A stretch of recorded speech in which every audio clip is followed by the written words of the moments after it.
Should Nikon do a cinema camera? This is something I've been giving some thought to since I first got my Nikon Z6. I wondered, what would be the better option? Camcorder or mirrorless? Most YouTubers and content creators are talking about DSLRs and nowadays mirrorless cameras.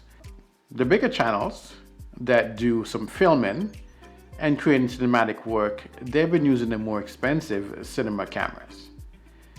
I thought about, what are these guys using? What should I get? I looked at the Blackmagic Pocket Cinema camera, and while that camera is pretty good, I realized it didn't have any in-body image stabilization, so I decided to pass on that one. Oddly enough, this Panasonic camera has image stabilization built into it. While it's kind of big and then on the bulkier side, the great thing about this camera is that it had all the things that we're looking for and that we've been using as attachments on our mirrorless or DSLR cameras. For example, it has built-in preamps, 2 of them for XLR microphones, zoom-in function, manual rings for focus in and zoom in, and a plethora of controls for anyone who wants to take this thing manual and utilize the manual features. I love using this camera, and I've done some outdoor shots with it and it's been pretty darn good. For a travel device, no. As you can tell, it's on the bulkier side. So my thoughts went to, why is it that Nikon or even some of the other camera makers aren't making something similar to the Pocket Cinema camera from Blackmagic? Then recently, actually it's been a couple days, Canon came out with their EOS R5C. What does that camera have that's similar to a camcorder? Built-in fans to keep that sucker cool.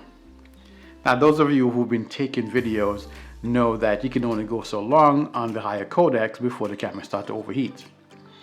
Years ago, before I bought my mirrorless camera and I thought about one of those pocket cameras to use, a lot of times people talk about that Sony and how great it was for autofocusing and so on. But one of the big issues with the camera is once you go into 4K, you couldn't shoot very long on it before it started to overheat. So I decided not to go that route. The camcorder shoots in 4K 30, and it shoots some clean images at 4K 30. This camera has some vents built into it to keep it cool, and when you're recording you can hear that fan going on, but of course it's not very loud, so if you're in front of it and the microphone's not on top, you're not picking up that sound. I did try using it with some microphones attached to the top of it, and I did hear some noise. So that's why I went ahead and took the camera off the mic, it's actually right here, just so I can avoid some of that noise. One of my dreams of having a nice cinema camera is to have something in a form factor much like the Blackmagic camera, but with built-in image stabilization in the body in addition to the lens. Let's be honest, a lot of times we prefer to walk around and shoot some videos. We don't always want to take the tripod with us. Now granted, have a steady video on a tripod is the best thing to do, much like shooting here right now. But sometimes you want to walk around and you want to have something that you can shoot and actually have a nice steady shot. Most of us who use iPhones to shoot realize that built-in stabilization in this device is actually quite good. You can walk around with it and shoot and get some really clean images from it. And I tell you, the size of the screen, that's a boom. So here's my wish. If Nikon can think about making something that will satisfy the consumer and the prosumer market, but also help those of us who are now content creators get into something that can do the kind of video work that we would like, I think a lot of us would appreciate it. Not saying that we don't appreciate the Z6 and Z6 II, or even the Z5 and Z50. Yes, the bodies of them are pretty light, but we're still kind of coming up against that heating issue if you go for too long. The Z9 with its 2 hours of recording is pretty good. Of course, that's 2 hours of 8K recording. Let's not forget that. It's not 4K, it's 8K recording. But we're talking about $5,000. $5,000 plus.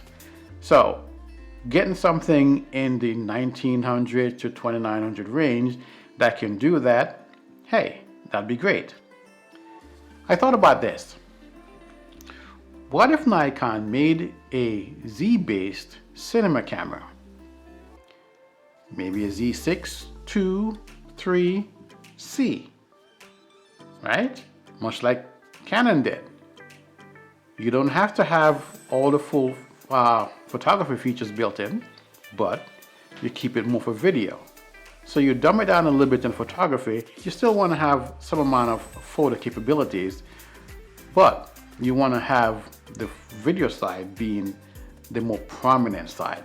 And I think they could do that. They do have a Z6 and a Z7, but if you think about it, Canon has a bunch of cameras from their camera lineup, cinema camera, that they have been trying to stifle their DSLRs and mirrorless to not have those features.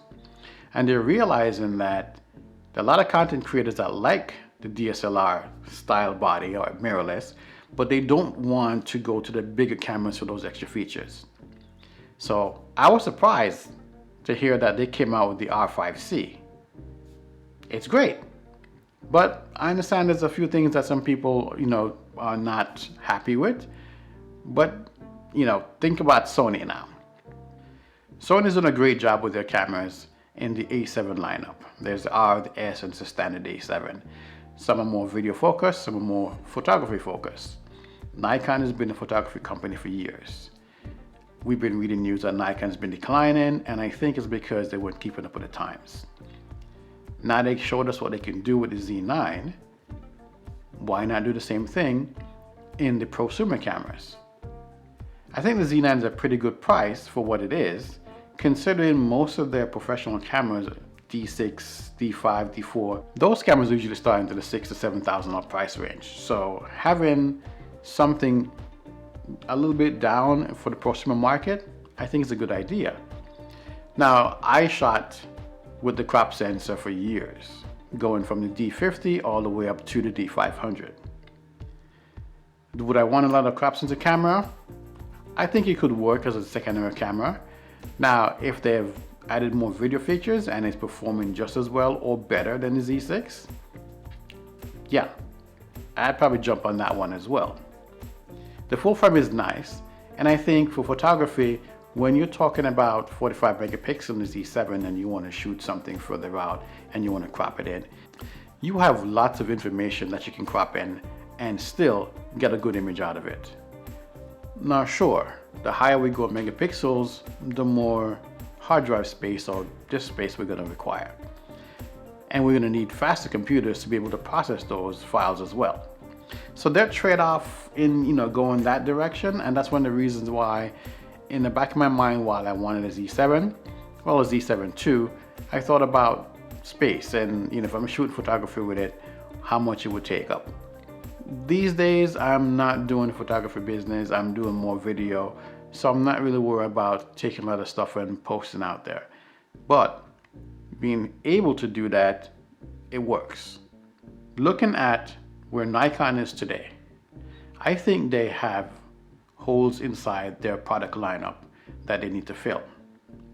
Canon, at this point, is showing them the way. What is wrong with a flip out screen? Most Canon professional cameras don't have that. Content creators are buying up the Sonys like crazy for the last few years, and Canon, while Nikon's been sitting idly by, still thinking about what they want to do. Now they showed us that they can do great things with the Z9. So why not make a Z-mount camera with a fan in it? Personally speaking, I wouldn't mind if it's a little bit taller than what it is, maybe half an inch or so more, for that grip, so you can have a better grip on side of it. Now, adding a battery pack helps that out, but some people don't want to add the battery pack. if you made the camera slightly wider and you have more cooling built into it. I think Canon did a great thing in putting it at the back of the camera instead of the front, like on how that thing sticks out in the Blackmagic camera. Then I think if you have it that way and you have a bigger screen back there, you could work with that. Your buttons are still on the side right next to where your grips are. You have more room for a flip out screen.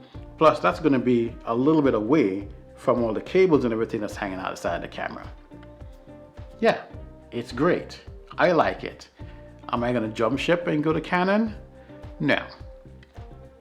All my Nikon lenses, even though I sold off most of my DSLR, I don't want to have to go and learn a whole new system at this point, but who knows. I like what the Sony is doing, and I thought about picking up one of those cameras to test to see what it's really like. But so far I think I've been having a good experience with the Nikon system, and I want to keep going along and using the Nikon system. With that being said, I'm not going to go too much longer on this, but I want to ask, what do you guys want as a wish list for your future camera from Nikon? I think Nikon should really start thinking about their prosumer market. Professionals are there, yes, they're going to buy up the gear, but they used to sell a lot of consumer and prosumer gear, and I think that got whittled down by Canon, Sony, and Panasonic, and Fuji. Most people have been saying Nikon have lost their way. I don't think they've really lost their way. I just think that they haven't thought about the business as something other than photography, and now they are. Will Nikon end up being a camera company that's going to take us to the next level? Will they do the same thing as Canon or Sony and give us more on the mid to high level range, or even something a little bit on the lower tier range? Because even though they did that ZFC and they called it a vlogging camera, I think they could have done something a little bit better. There are a lot of YouTubers that are starting out there and looking for something that they can walk around with. Granted, the point and shoot market seems to be dead at this stage, and if they are going to do a point and shoot camera, they need to bring their A game on that sucker. They've been missing out on a lot of things. So let me know in the comments, what do you guys think? I'm curious to hear what your thought processes are and what you're looking for as your next camera, and what you wish Nikon would bring forward, those of you who are Nikon shoot and want to stay within the Nikon family. I want to thank everyone who's subscribing to the channel, and I want to ask all of you out there who have been watching the videos and haven't been subscribing, you're already here. Click that button. Subscribe to the channel for more. Take care and I'll see you next time.